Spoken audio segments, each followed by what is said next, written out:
देखिए यहाँ पर नंबर 1 क्वेश्चन की ओर करते हैं हम। शिल्प कार्यों, क्वेश्चन को पहले समझिए क्या कहता है।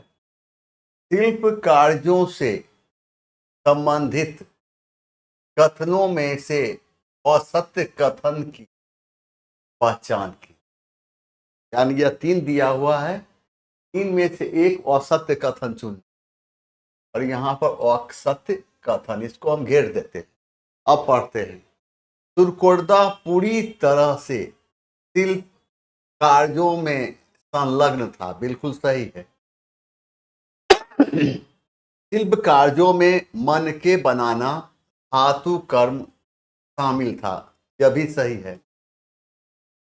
तेलखरी का प्रयोग मन के बनाने में होता था। यह भी सही है। इसका मतलब है इनमें से कोई असत्य नहीं है। इसका सही आंसर ई हो जाएगा। तुर्कोदा वर्तमान समय में गुजरात के कच्छ जिले में स्थित। तुर्कोदा का उत्खनन कार्य 1964 ईस्वी में जगपति जोशी के निर्देशन में प्रारंभ हुआ था।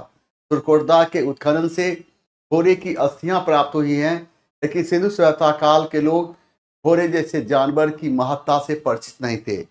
पूछेगा तुर्कोदा वर्तमान समय में कहाँ है?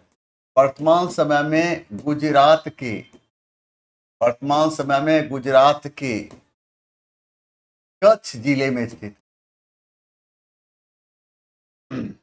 पूछेगा तुर्कोदा का उत्खनन कार्य कब हुआ था? तो 1964 ईस्वी। कब? 1964 ईस्वी में। किसके निर्देशन में? जगपति जोशी, जगपति जोशी के निर्देशन में। तुर्कोदा के उत्खनन से किस जानवर की हड्डी मिली है? तो घोड़े की। किसकी? तो घोड़े की। क्योंकि सिंधु सभ्यता काल के लोग घोड़े जैसे जानवर की महत्ता से परिचित नहीं थे। अब यहाँ पर सिंधु सभ्यता काल में चित्रकला के क्षेत्र में सामान्यतः लाल रंग का प्रयोग किया जाता था, उस पर काले रंग से चित्रकारी की जाती थी। जिस चीज पर चित्र बनाया जाता था, जिस चीज पर चित्र बनाया जाता था उसे मोहर कहा जाता था, और मोहर को ही हम मुद्रा के नाम से भी जानते हैं। मोहर का निर्माण सबसे अधिक संख्या में सेलखरी की सहायता की जाती थी।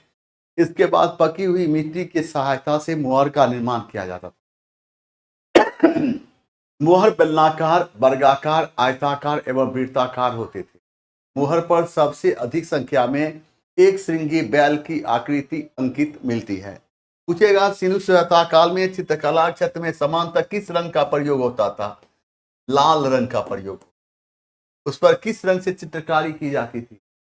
काले रंग से चित्रकारी की जाती, रंग से, काले रंग से। पूछेगा सिंधु सभ्यता काल में जिस चीज पर चित्र बनाया जाता था उसे क्या कहा जाता था? उसे मोहर कहा जाता था। पूछेगा मोहर को हम किस नाम जानते हैं? मोहर को हम मुद्रा के नाम से भी जानते हैं। मोहर का निर्माण सबसे अधिक संख्या में किसके सहायता से किया जाता था? तेलखरी के सहायता से किया जाता था, तेलखरी। इसके बाद पकी हुई मिट्टी की सहायता से, इसके बाद पकी हुई मिट्टी की सहायता से मोहर का निर्माण किया जाता था। और पकी हुई मिट्टी को क्या कहा जाता था? टेराकोटा कहा जाता था। क्या कहा जाता था? टेराकोटा। मोहर कैसा होता था? मोहर बेलनाकार, बेलनाकार, बेलनाकार, वर्गाकार, वर्गाकार, आयताकार, आयताकार एवं वृत्ताकार होता था।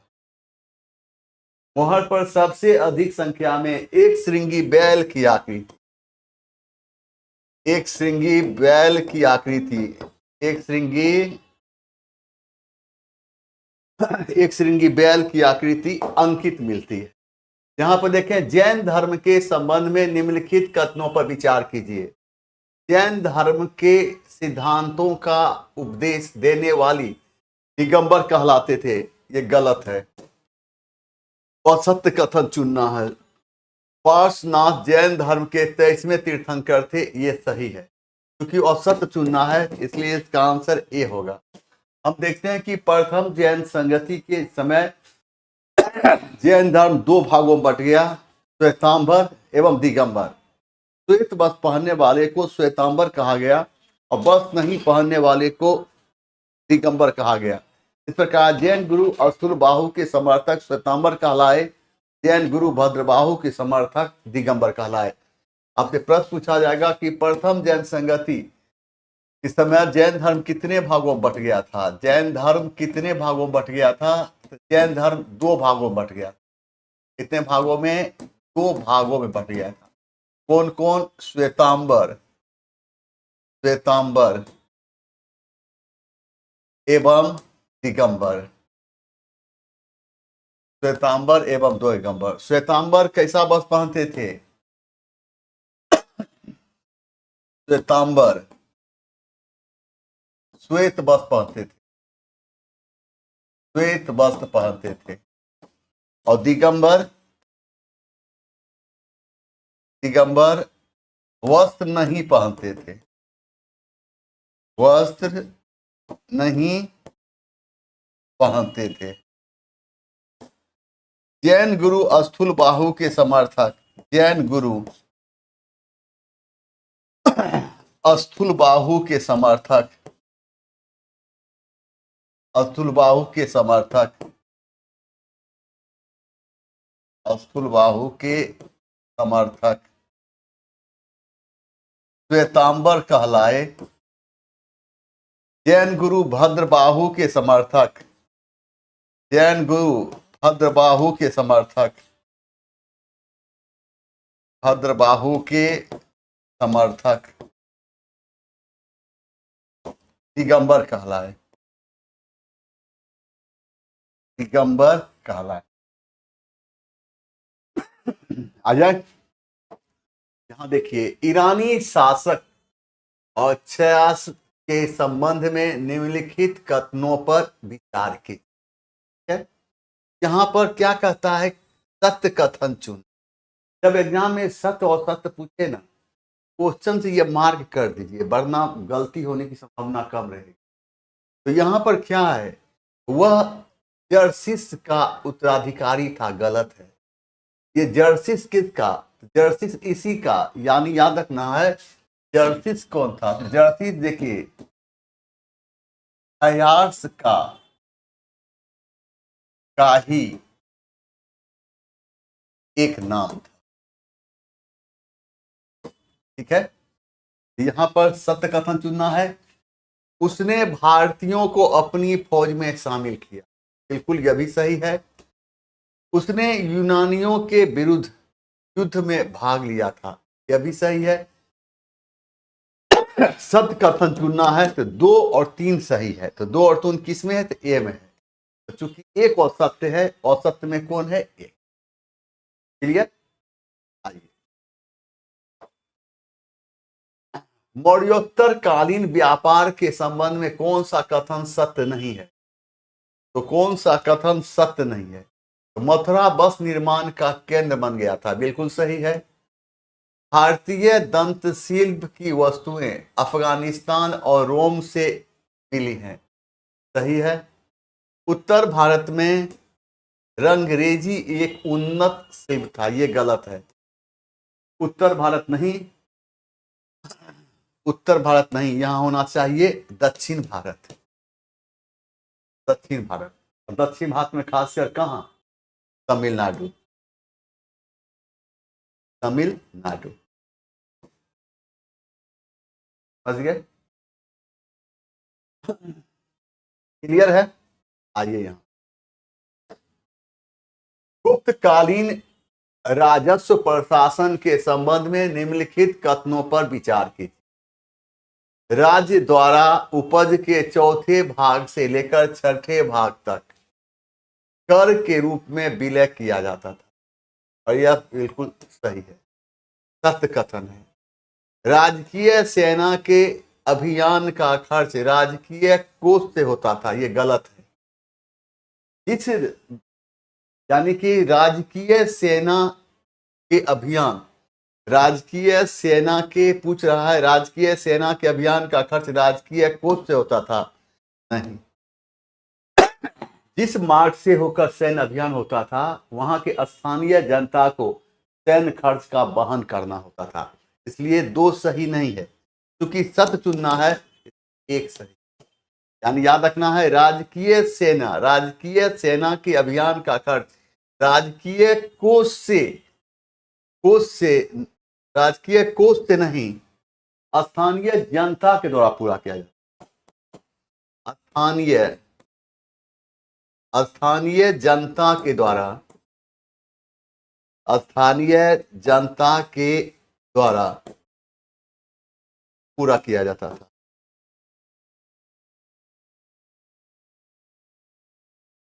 क्लियर? आगे बढ़ जाए, आइए। बख्तियार खिलजी के पूर्वोत्तर अभियान के संबंध में निम्नलिखित कथनों पर विचार कीजिए। वह इनमें से कौन से कथन सत्य है? सत्य कथन चुनना है। वह बंगाल का सूबेदार बन गया, बिल्कुल सही है। उसने असम को जीता, ये गलत है। उसने असम को जीत लिया नहीं, वह असम को जीत लिया नहीं, जीता नहीं, गलत है। उसने तिब्बत पर आक्रमण करने की योजना बनाई, यह सही है। क्योंकि सत्य कथन चुनना है, ये 1 और 3 होगा। तो 1 और 3 किस में है? सी में है। मोहम्मद गोरी के सेनानायक इख्तियारुद्दीन बख्तियार खिलजी को बंगाल एवं बिहार विजय का श्रेय दिया जाता है। इसी ने नालंदा एवं विक्रमशिला विश्वविद्यालय को नष्ट किया था। इख्तियारुद्दीन बख्तियार खिलजी को ही बंगाल एवं बिहार विजय का श्रेय दिया जाता है, और इसी ने नालंदा एवं विक्रमशिला विश्वविद्यालय को नष्ट किया था। यहाँ पर देखिए, मोहम्मद गोरी के सेनानायक, मोहम्मद गोरी के सेनानायक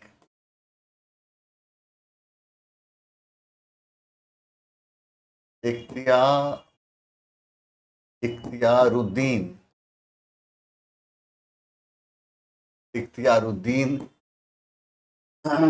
बख्तियार खिलजी को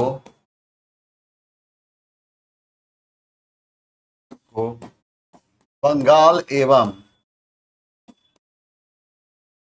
बिहार विजय का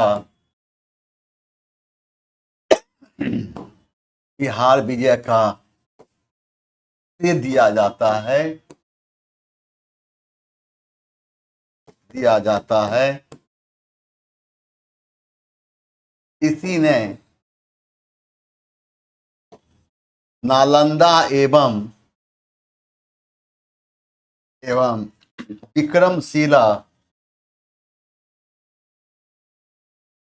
विक्रमशिला विश्वविद्यालय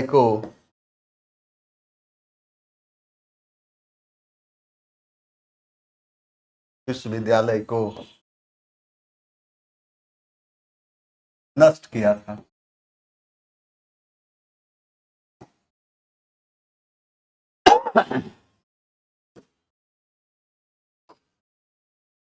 अब देखिए यहाँ पर, नसीरुद्दीन महमूद के संबंध में निम्नलिखित कथनों पर विचार कीजिए। कौन सा कथन सत्य है? वह फिरोज शाह तुगलक का पुत्र था, गलत है, नहीं था। वह सुल्तान महमूद का पुत्र था, सही है। उसका शासन 1394 से 1412 ईस्वी तक था, सही है। क्योंकि सत्य चुनना है तो 2 और 3 होगा। किसमें 2 और 3 है? तो बी में। तो सही आंसर बी होगा। तुगलक राजवंश का अंतिम शासक नसरुद्दीन महमूद था। नसरुद्दीन महमूद के शासनकाल में 1398 ईस्वी में मंगोल आक्रमणकारी तैमूर लंग ने दिल्ली पर आक्रमण किया। नसरुद्दीन महमूद समय में मल्लिक सरवर ने जौनपुर में स्वतंत्र सरकी राजवंश की स्थापना की थी, और इसी ने ख्वाजा जहां की उपाधि धारण की थी। पूछेगा कि तुगलक राजवंश का अंतिम शासक कौन था? देखिए यहाँ पर तुगलक राजवंश का अंतिम शासक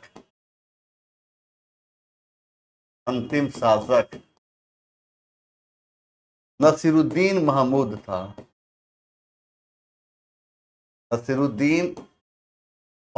था।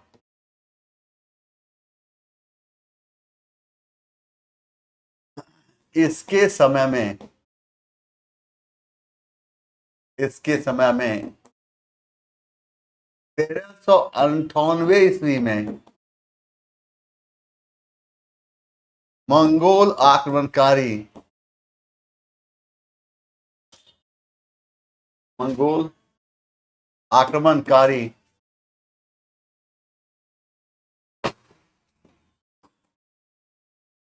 तैमूरलंग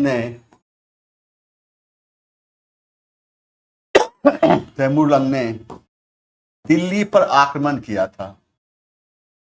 दिल्ली पर आक्रमण किया था। आक्रमण किया था। नसीरुद्दीन नसीरुद्दीन महमूद के समय में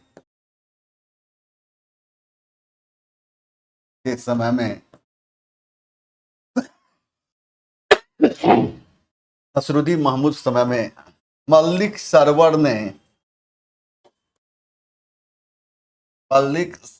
ने जौनपुर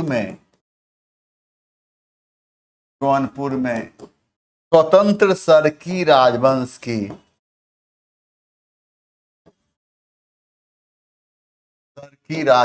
की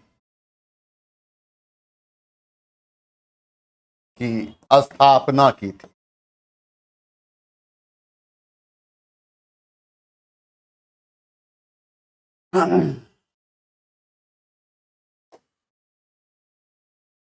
देखिए यहाँ पर विजयनगर साम्राज्य के शासनकाल की जानकारी किस पुस्तक से मिलती, और इसका सही आंसर क्या हुआ? आमुक्त माल्यद। आमुक्त माल्यद की रचना किस भाषा में? तेलुगु भाषा में। किसने किया था? कृष्णदेव राय। कृष्णदेव राय किस राजवंश से संबंधित थे? तुलुब राजवंश। तुलुब राजवंश से। मृच्छकटिकम की रचना कौन किया था? शूद्रक ने। रचना कौन किया था? शूद्रक। इस पुस्तक से गुप्तकालीन सामाजिक व्यवस्था के विषय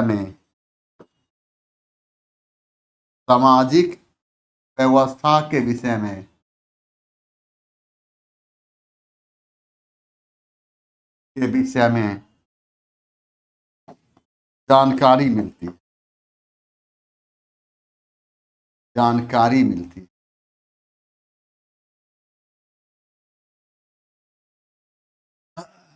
तोल्कापियम किसने लिखा था? तोल्कापियर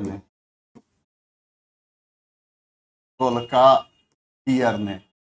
और इस ग्रंथ का क्या व्याकरण संबंधित है? इस ग्रंथ का संबंध किससे है? तो व्याकरण। अजय देखिए नंबर 9 में निम्नलिखित में से किस संत ने गीता को मराठी भाषा में लिखा, जिससे जो लोग संस्कृत के विद्वान नहीं थे वे भी उसे समझ सके? यह कौन थे? संत ज्ञानेश्वर। यानी दक्षिण महाराष्ट्र की धरती पर भक्ति आंदोलन को लोकप्रिय बनाने का श्रेय संत ज्ञानेश्वर, तुकाराम, रामदास, नामदेव, एकनाथ को जाता है। संत ज्ञानेश्वर ने अपनी बातों को लोगों तक पहुंचाने के लिए मराठी भाषा में भावार्थ दीपिका जैसी पुस्तक की रचना की थी। संत तुकाराम को दक्षिण भारत का कबीर कहा, और एकनाथ ने कहा था यदि संस्कृत देव भाषा है तो क्या हमारी मराठी भाषा दस्यु भाषा है? यह कहकर वह मराठी भाषा को लोकप्रिय बनाने का प्रयास किया। आपसे प्रश्न पूछा जाएगा कि महाराष्ट्र की धरती पर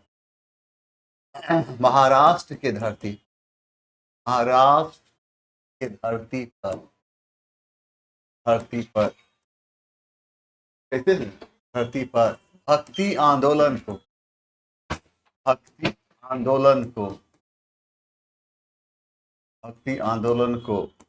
लोकप्रिय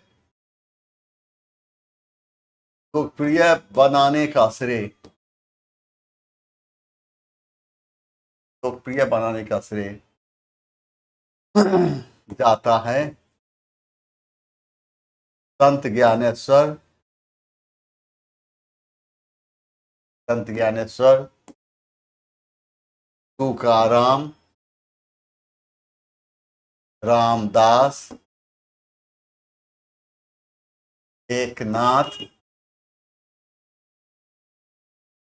एवं नामदेव इत्यादि। संत ज्ञानेश्वर ने, संत ज्ञानेश्वर ने अपनी बातों को, अपनी बातों को लोगों तक, लोगों तक पहुंचाने के लिए, पहुंचाने के लिए मराठी भाषा में, मराठी भाषा में भावार्थ दीपिका जैसी, भावार्थ दीपिका जैसी पुस्तक की, पुस्तक की रचना की थी।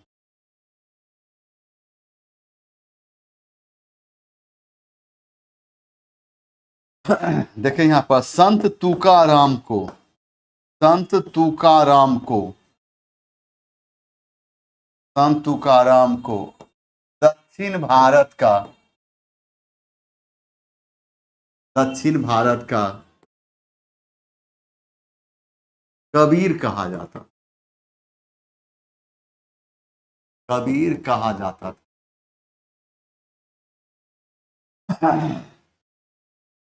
संत संत तुकाराम को दक्षिण भारत का कबीर।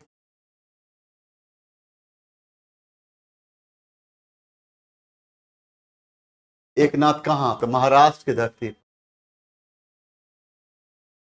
भक्ति आंदोलन को लोकप्रिय। संत ज्ञानेश्वर महाराष्ट्र के धरती। रामदास, रामदास शिवाजी के, शिवाजी के समर्थ एवं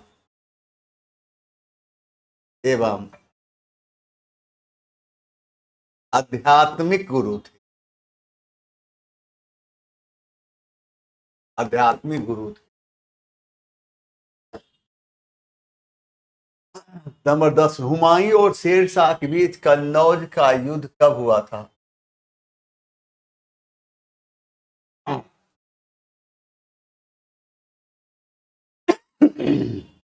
हुमायूं और शेरशाह के बीच कन्नौज के 17 मई 1540 ईस्वी हुआ था।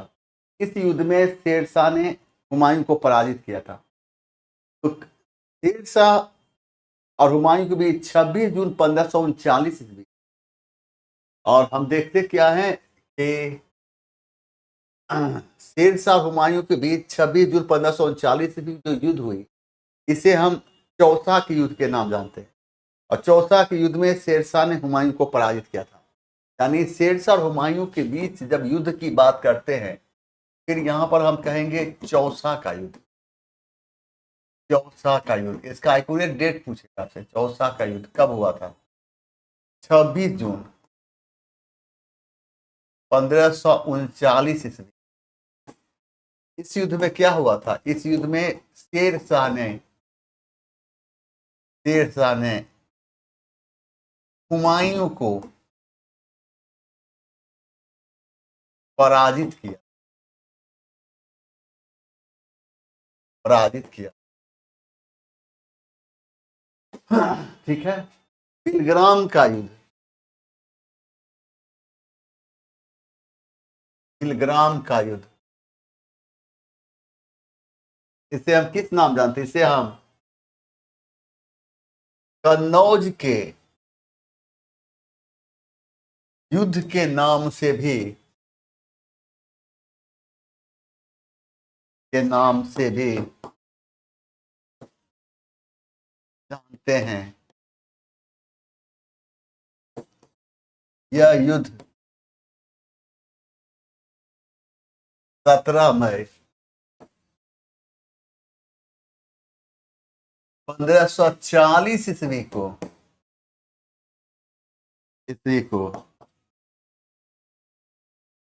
हुई थी। इस युद्ध में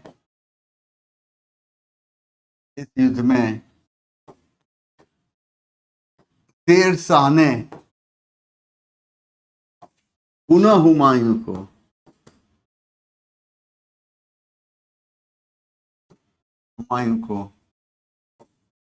पराजित किया।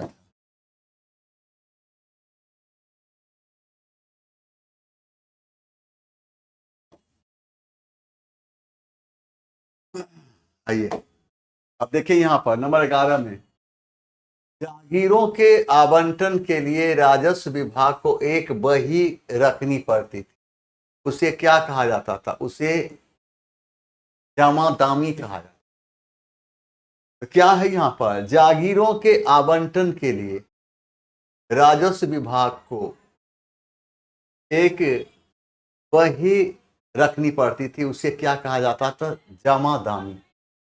ये बही को जमादामी क्यों हुआ? जागीर जो राजा लगान देता था उसका लेखा जोखा जिस बही में किया जाता था उसे कहा जाता था जमा। अंग्रेज तथा सिखों के मध्य लाहौर की संधि कब संपन्न हुई? 8 मार्च 1846। अंग्रेज एवं सिखों के बीच दो युद्ध हुई, प्रथम सिख युद्ध और द्वितीय सिख युद्ध। प्रथम सिख युद्ध का समय माना जाता है 1845 से 1846। प्रथम सिख युद्ध में अंग्रेजों ने सिखों को पराजित करके लाहौर पर अधिकार कर लिया और सिखों को एक संधि करने के लिए बाध्य किया, जिसे हम लाहौर की संधि के नाम जानते हैं। और यह संधि 8 मार्च 1846 ईस्वी। द्वितीय सिख युद्ध का समय माना जाता है 1848 से 1849 ईस्वी। इसमें अंग्रेजों ने पुनः सिखों को पराजित किया। आगे बढ़कर लॉर्ड डलहौजी ने 1849 ईस्वी संपूर्ण पंजाब पर अधिकार कर लिया। पूछिएगा प्रथम सिख युद्ध, प्रथम सिख युद्ध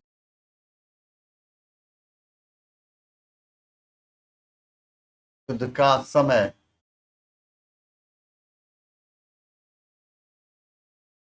माना जाता है 1845 से 1846। इस युद्ध में अंग्रेजों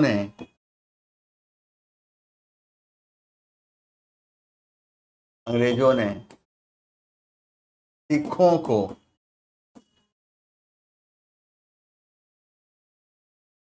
पराजित करके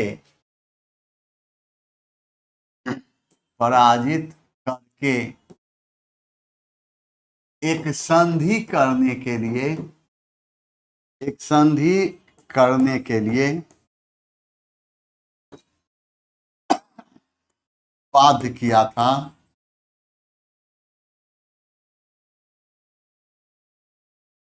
जिसका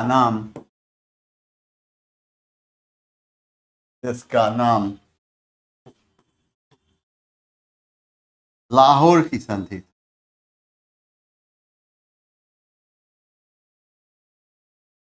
लाहौर की संधि हुई थी।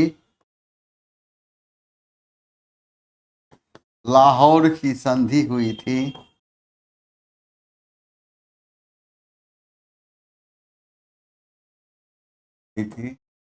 8 मार्च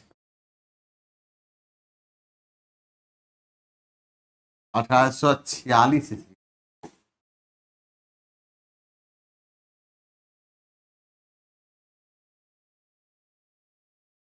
द्वितीय सिख युद्ध का समय माना जाता है, देखिए यहाँ पर, द्वितीय सिख युद्ध का समय माना जाता है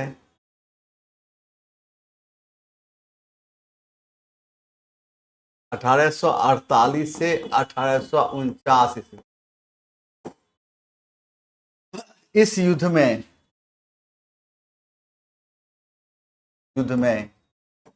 अंग्रेजों ने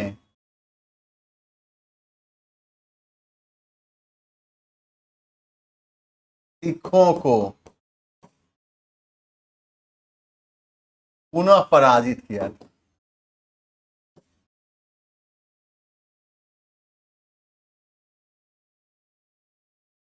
लॉर्ड डलहौजी ने, कितनी टीम है? लॉर्ड डलहौजी ने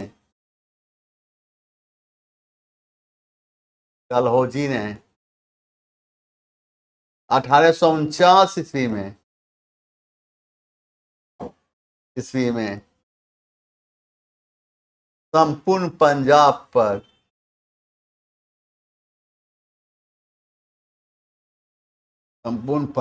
पर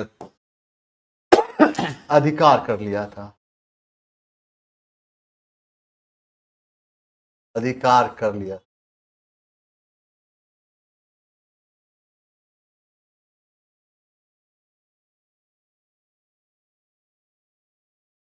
आइए कथन की ओर देखिए।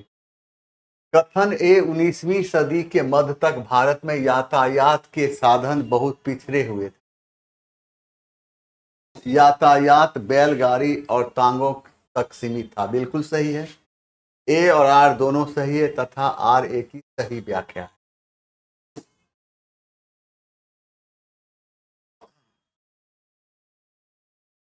समाज की बात करते हैं। समाज सुधारक ज्योतिबा फूले के संबंध में निम्न कथनों पर विचार कीजिए। 1848 ईस्वी में उन्होंने निम्न जाति की कन्याओं के लिए स्कूल खोला। बिल्कुल सही है और सत्य कथन चुनना है। ज्योतिबा फूले ने दलितों के उद्धार का जो महान कार्य किया उसके लिए उन्हें महात्मा की पदवी दी। यह भी सही है। तो इसमें असत्य पूछ रहा है। असत्य कौन है? तो उपर्युक्त में से कोई नहीं। उपर्युक्त में से कोई नहीं असत्य है। ज्योतिबा फूले, इसका ई होगा। ज्योतिबा फूले, ज्योतिबा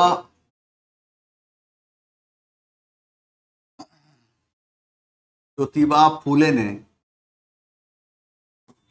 1873 ईस्वी में पूना में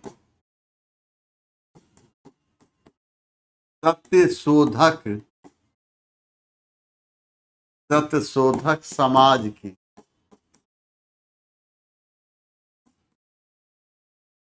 स्थापना किया था। इसने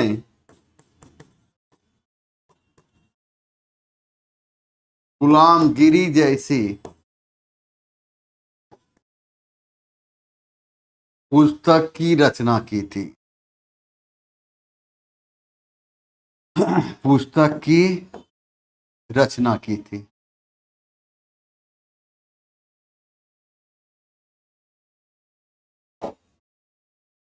1857 के विद्रोह के विषय में कौन सा कथन सत्य है? और यह है, यह राजाओं, नवाबों और तालुकदारों द्वारा सावधानी पूर्वक संगठित और नियोजित विद्रोह। ये सही है। 1857 के विद्रोह से पहले सेना को प्रयोग के लिए कौन सा राइफल दिया जाता था? ब्राउन वेस राइफल दिया जाता था। इसके स्थान पर प्रयोग के लिए कौन सा राइफल दिया गया? एनफील्ड राइफल दिया। एनफील्ड राइफल में गोली भरने वाले उसे दांत से खींचना होता था। 1857 के विद्रोह का प्रतीक चिन्ह क्या था? कमल का फूल, कमल का फूल एवं चपातियां।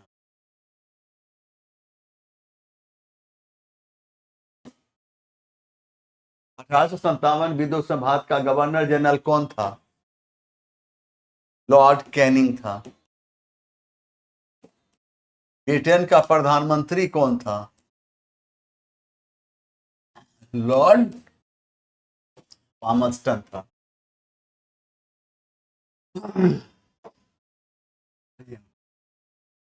बंगाल के युवा राष्ट्रवादियों को ब्रिटिश इंडियन एसोसिएशन की नीतियों से छूट दी गई थी क्योंकि इसने आवाज उठाई थी छोटे किसानों के लिए, जमींदारों के लिए, सामाजिक सुधार के लिए। इसका सही आंसर क्या है? उपर्युक्त में से एक से अधिक।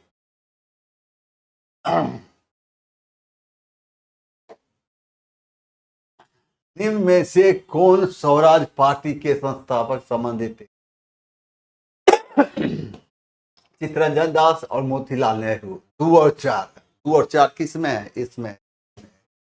तो स्वराज पार्टी की स्थापना कब हुई? स्वराज पार्टी की स्थापना, स्वराज स्वराज पार्टी की स्थापना,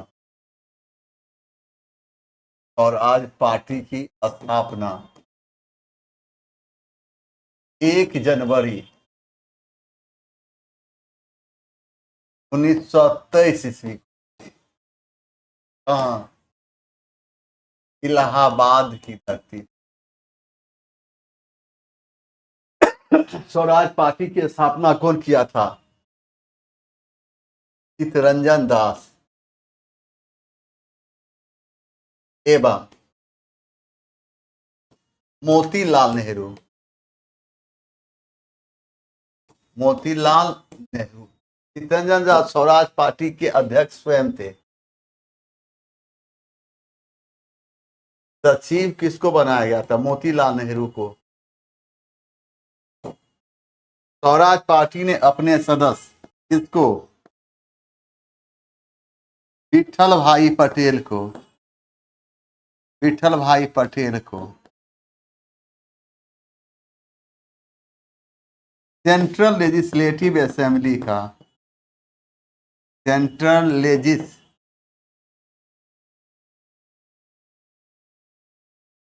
लेजिस्लेटिव असेंबली का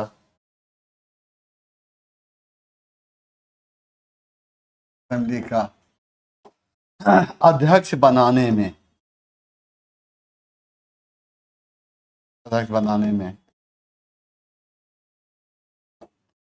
सफल हुए थे।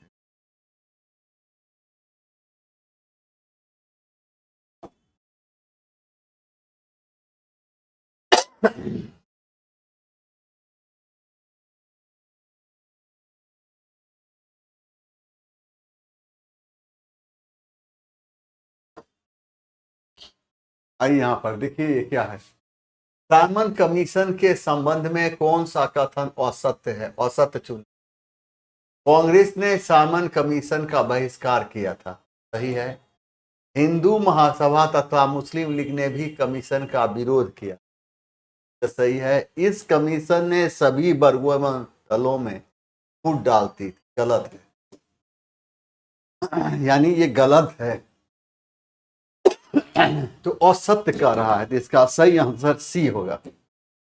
सही आंसर सी। सामान्य आयोग का गठन कब किया गया था? साइमन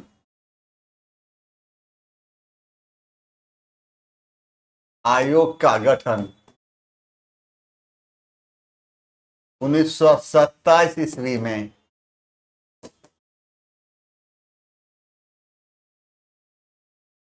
इंग्लैंड की धरती पर हुई थी।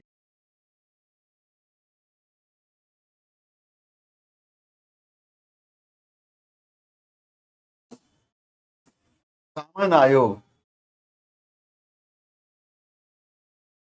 साइमन आयोग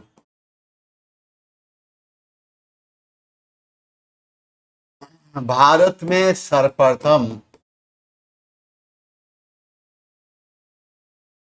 3 फरवरी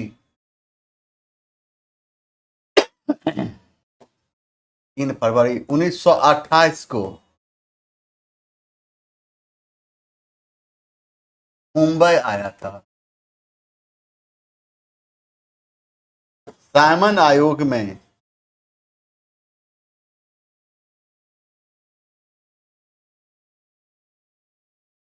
7 लोग शामिल थे।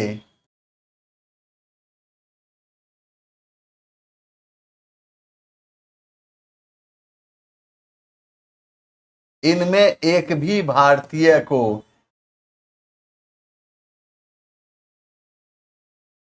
भारतीय को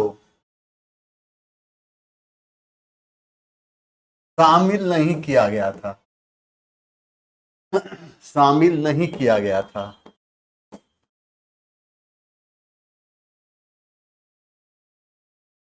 सामन आयोग को श्वेत कमीशन कहते हैं, श्वेत कमीशन के नाम जान।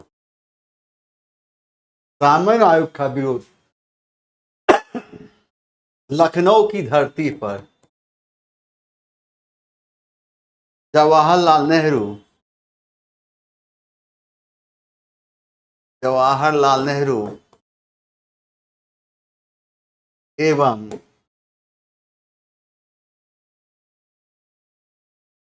गोविंद बल्लभ पंत ने किया था। लाहौर की धरती पर सामान्य आयोग का विरोध लाला लाजपत राय ने किया था।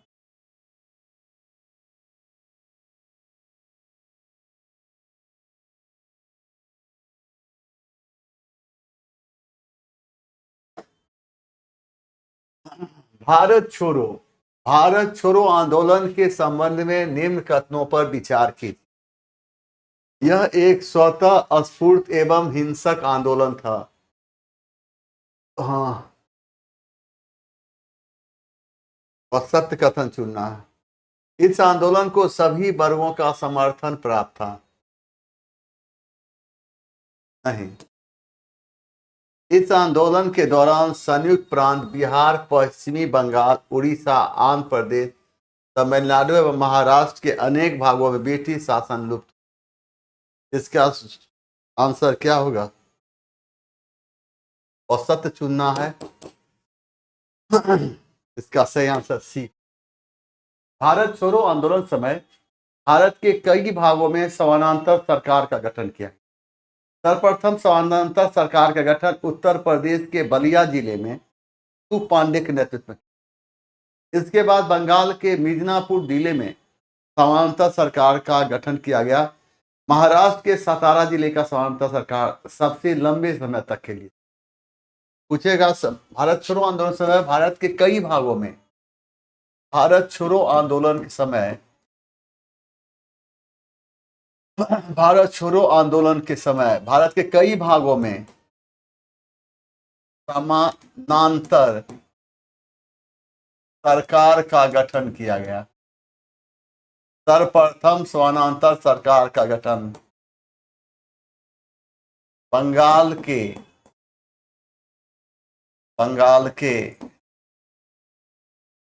मिदनापुर जिले में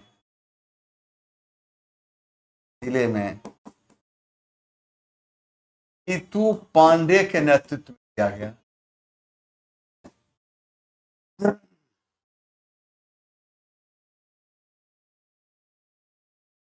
एक सेकंड यहाँ पर रखिए कि इसको सही कर लेना है। सर्वप्रथम समानांतर सरकार का गठन, सर्वप्रथम समानांतर सरकार का गठन उत्तर प्रदेश के बलिया जिले में जीतू पांडे के नेतृत्व में किया गया था। इसके बाद बंगाल के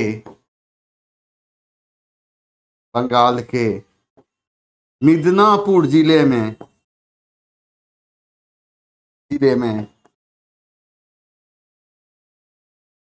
समानांतर सरकार का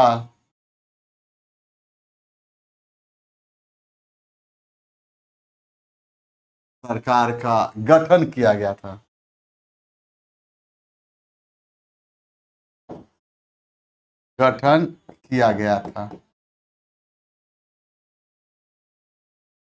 महाराष्ट्र के सतारा जिले का, महाराष्ट्र के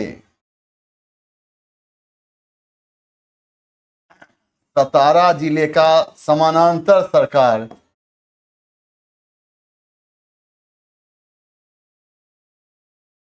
सरकार सबसे लंबे समय तक के लिए चली थी, सबसे लंबे समय तक के लिए चली थी, तक के लिए चली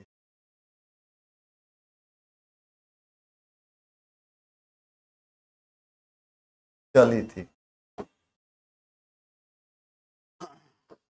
ये देखिए, सुभाष चंद्र बोस के संबंध में निम्नलिखित कथनों पर विचार कीजिए। यहाँ पर सत्य कथन चुनने की बात हो रही है। उन्होंने 21 अक्टूबर 1943 को सिंगापुर में अंतरिम सरकार की स्थापना की थी। सही है। उन्होंने अंडमान पर भारत का झंडा फहराया। बिल्कुल सही है। उन्होंने करो या मरो का नारा दिया। गलत है। तो सत्य चुना है। 1 और 2 सत्य है। 1 और 2 कौन है? सी। सुभाष चंद्र बोस का जन्म, सुभाष चंद्र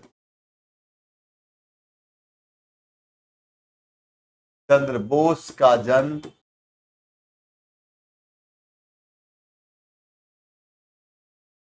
23 जनवरी 1897 को उड़ीसा के कटक में हुई थी।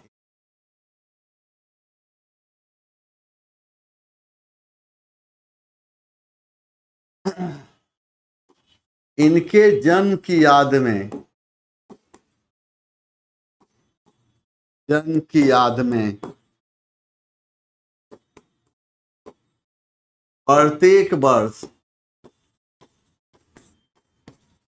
23 जनवरी को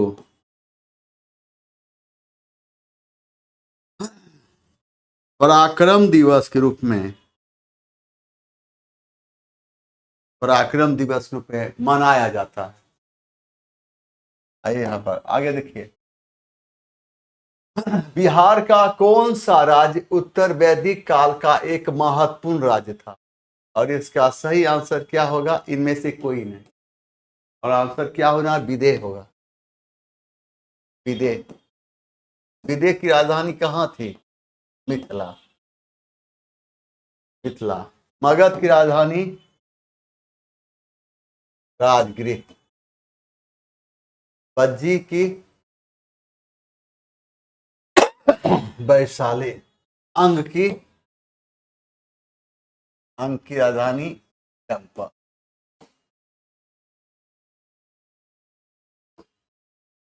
अशोक की जब हम बात करते हैं तो अशोक के किस अभिलेख में दान और धम दान के अंतर को स्पष्ट किया? और इसका सही आंसर होगा नवम शिलालेख। अशोक के द्वितीय, अशोक के द्वितीय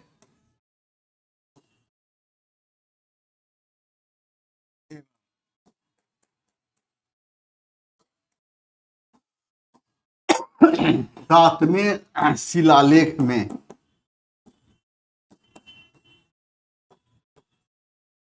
धम की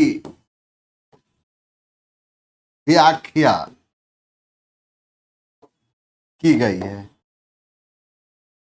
अशोक के अभिलेख में जिस धर्म शब्द का उल्लेख है उसका संबंध बौद्ध धर्म से नहीं है, बल्कि सभी धर्मों के अच्छे गुणों के समावेश से।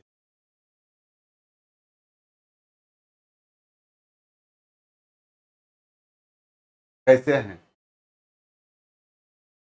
कैसे हैं आप?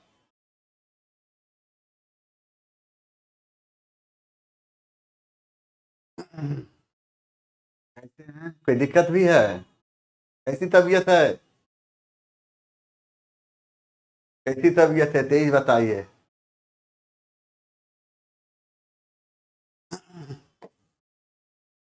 शेर शाह सूरी ने किस वर्ष पटना की राजधानी बनाया था?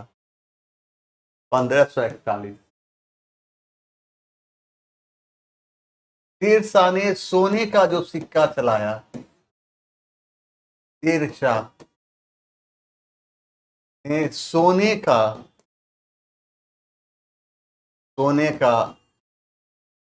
जो सिक्का चलाया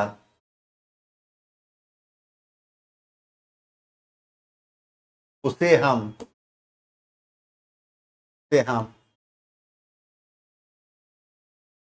असरफी के नाम से जानते हैं।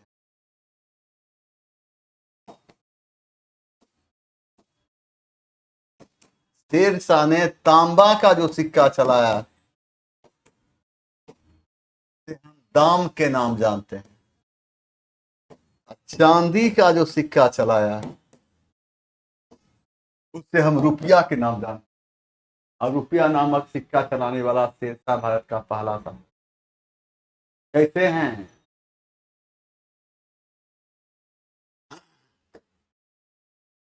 बिहार राज्य का नाम बिहार किस काल में पड़ा? तुगलक काल में।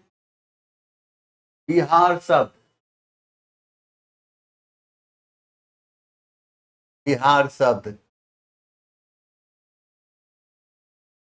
बिहार से बना है। बिहार से बना है। इसका अर्थ क्या होता है?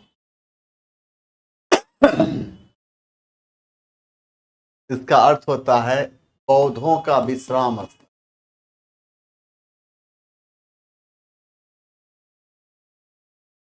विश्राम स्थल। 12वीं शताब्दी में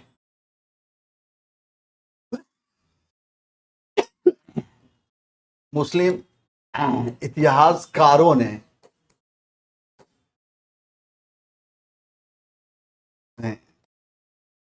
इसे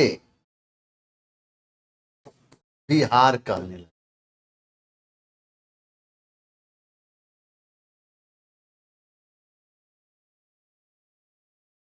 हाँ, मुगल वंश की बात करते हैं। मुगल काल में सबसे अधिक मुगल विस्तार किसके समय हुआ? मुगल काल में सबसे अधिक विस्तार, सबसे अधिक विस्तार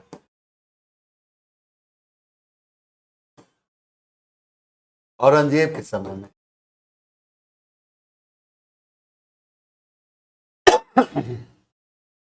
सबसे अधिक मनसबदारों की संख्या, सबसे अधिक मनसबदारों की संख्या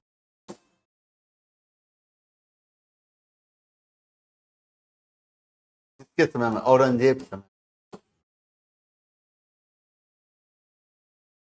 सबसे अधिक सिक्के की ढलाई,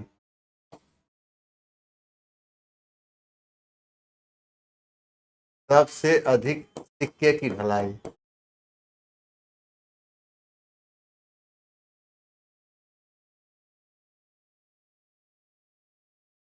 किसके समय में? औरंगजेब समय में।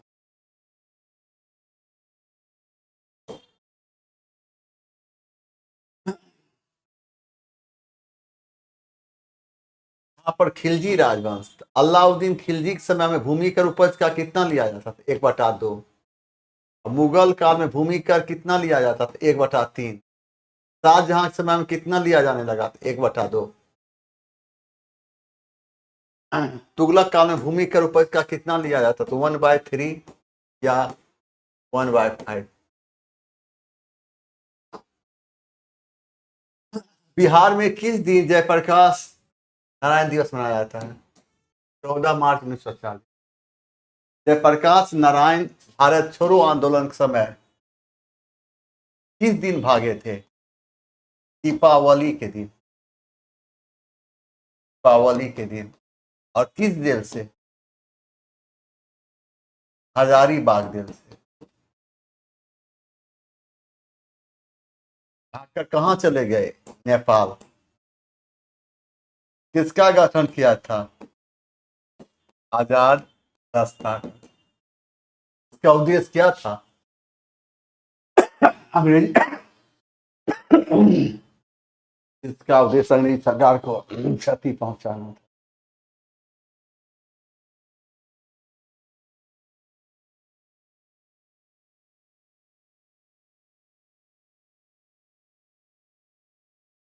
बिल्कुल सही है। देखिए यहाँ पर जो पसंद पड़े ले लीजिए। देखिए बिहार में कंपनी सरकार के विरुद्ध विद्रोह करने वाले नाना सिंह मुख्यतः कहाँ के जमींदार थे? नवादा के। बिहार प्रांतीय सम्मेलन कांग्रेस का 7वां अधिवेशन 3 अप्रैल 1915 को कहाँ हुआ था? छपरा के कहाँ? सारण जिला।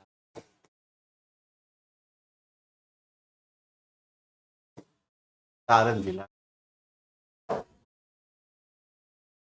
फरवरी 1924 में किस समाचार पत्र पर और उसके संपादक पंडित हरसनाथ तिवारी और मुद्रक श्री महावीर राम पर इस संबंध में मुकदमा चलाया गया था? और ये सही है। कौन? देश।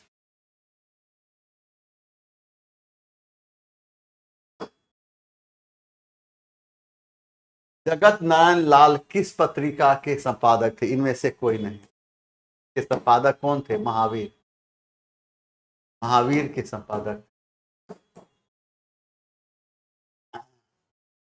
युवक के संपादक कौन थे? राम वृक्ष बेनीपुर। राम वृक्ष बेनीपुर।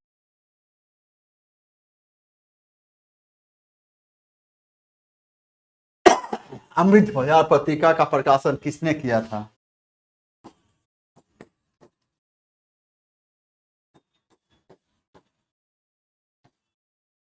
शिशिर कुमार घोष एवं मोतीलाल घोष।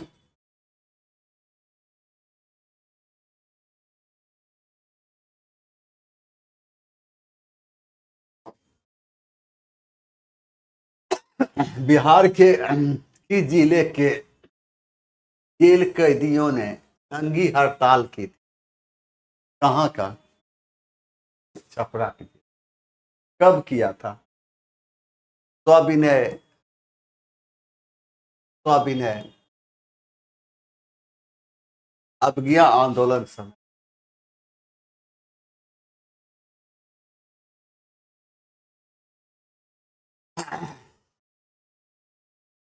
और इसमें क्या किया था?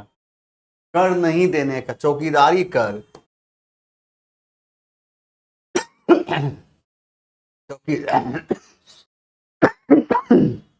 चौकीदारी कर नहीं देने का, नहीं देने का आह्वान किया था।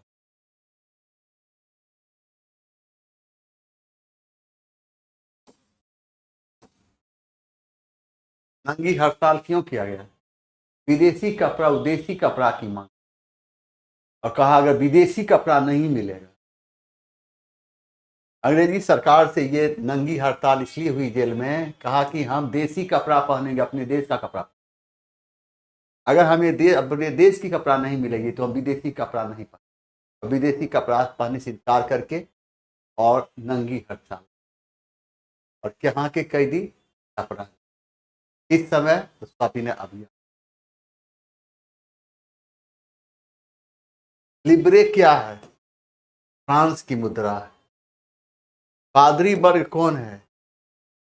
चर्च के विशेष कार्यों को कराने वाले व्यक्ति का समूह। टाइड क्या है? चर्च द्वारा वसूल किया जाने वाला कर। टाइल क्या है? सीधे राज्य को दिया जाने वाला कर। ए का क्या होगा? ए का 3। ए का क्या है? 3। बी का 4। सी का 1।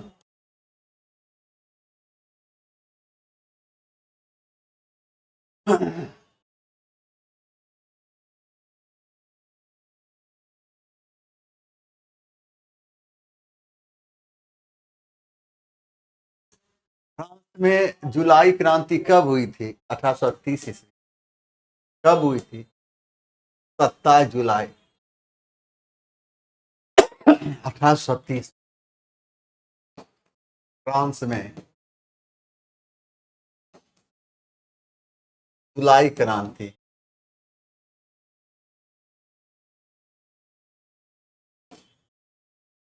17 जुलाई 1830 फ्रांस के किस सम्राट के विरुद्ध? चार्ल्स दसम के विरुद्ध। चार्ल्स दसम किस राजवंश का शासक था? बुर्बो राजवंश।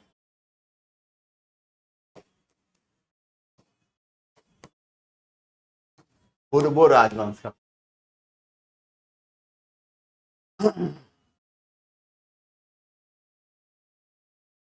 समाजवादी सभी बुराइयों की जड़ किसे मानते थे? निजी संपत्ति।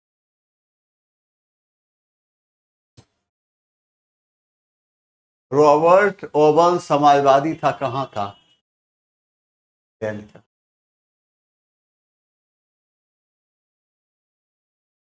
याद रखना है। वैज्ञानिक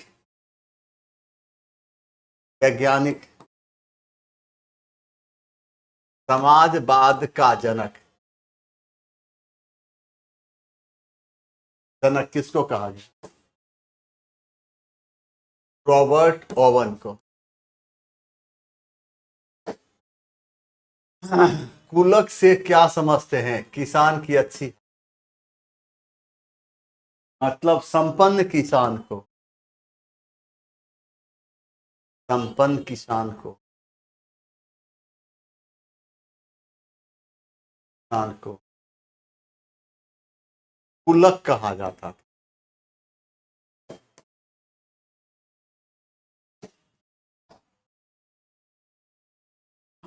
हिटलर ने जर्मनी में किस प्रकार के राज्य की स्थापना की थी? सर्वाधिकारवादी। हिटलर को जर्मनी का चांसलर कब बनाया गया? 1933 से। अपने पद पर कब तक रहा था? 1945। हिटलर ने नाजी पार्टी का गठन कब किया था? गठन किया कब? 20 फरवरी 1920 ईस्वी। कहाँ? जर्मनी। जर्मनी में कहाँ? म्यूनिख। हिटलर ने क्या नारा दिया था? एक राष्ट्र एक नीति। एक राष्ट्र एक नीति। इटली में किसने क्रांति लाने की योजना बनाई थी? बेजनी। इटली के एकीकरण का श्रेय किसको जाता है? इटली के एकीकरण का श्रेय इटली के एकीकरण का श्रेय मेजनी मेजनी गैरीबाल्डी गैरीबाल्डी एवं काउंट द काबुल को जाता है। बिस्मार्क कहाँ का था? जर्मनी का। जर्मनी के एकीकरण का श्रेय जर्मनी के एकीकरण का श्रेय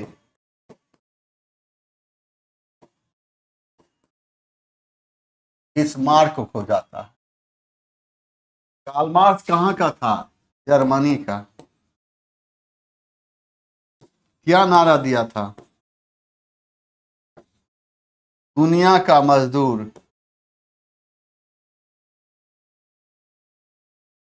एक हो। इसमें दास कैपिटल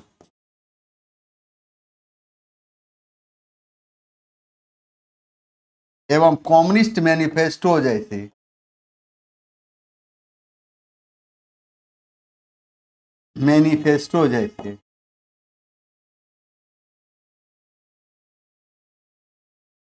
पुस्तक की रचना की।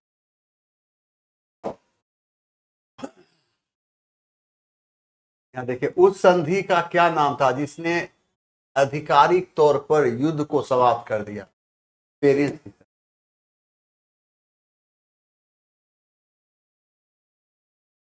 और ये पेरिस की संधि कब हुई थी? 1783। और इस संधि के तहत क्या हुआ था? अमेरिकी स्वतंत्रता संग्राम की समाप्ति। वर्साई संधि कब हुई थी?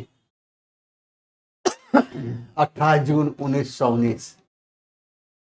और किसके साथ हुई थी? जर्मनी के साथ।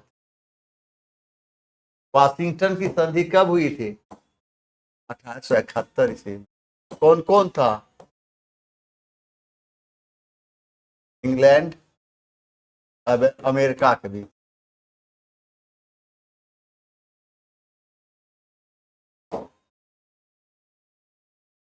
जलवेरिन एक संस्था थी, किसका था? व्यापारियों की।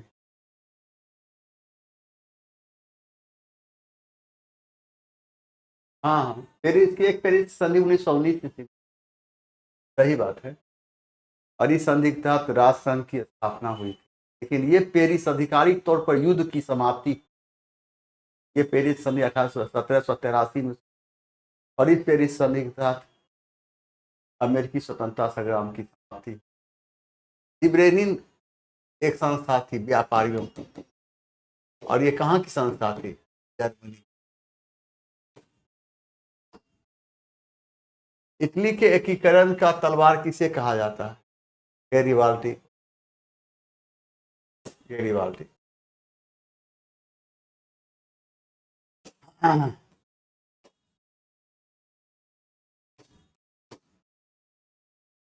पुनर्जागरण का प्रारंभ कहाँ से हुआ था? इटली के फ्लोरेंस नगर से। इटली के फ्लोरेंस नगर। पुनर्जागरण का अग्रदूत किसको कहा गया है? पुनर्जागरण का अग्रदूत दांते को माना गया। दांते ने कौन सी पुस्तक की रचना की थी? Divine comedy.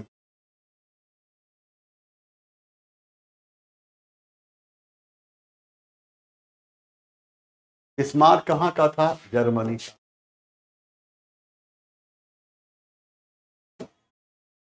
और क्या किया था? जर्मनी का एकीकरण किया।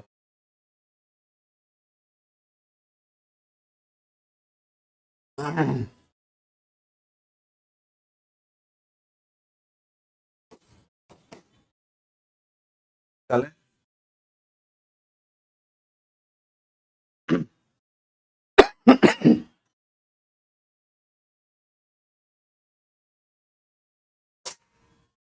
चलते हैं जवान।